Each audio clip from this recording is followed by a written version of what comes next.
এবার golden line পরিবহনে একটি ভ্যানকে চাপা দিলে ভ্যান চালক গুরুতর আহত।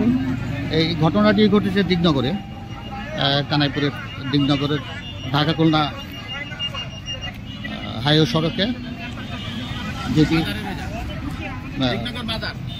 নব নির্মিত প্রতিষ্ঠান রয়্যাল ফিলিং স্টেশনের সামনেই। আমরা একটু এক প্রত্যক্ষদর্শীর কাছে জানতে চাবো আসলে কি ঘটনা ঘটছে।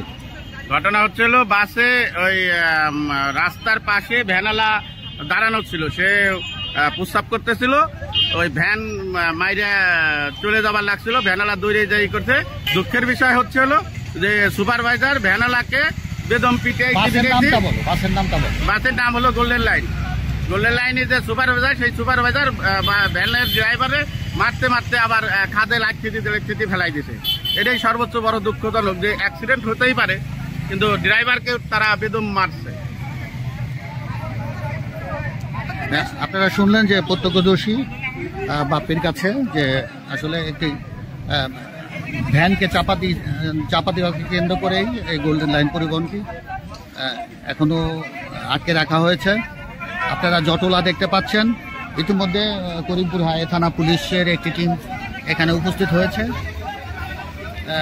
যতদূর জানা যায় যে ভ্যান চালককে চাপা দিয়েছে, সে ভ্যান চালক অবস্থা গুরুতর, তাকে হসপিটালে নেওয়া হয়েছে।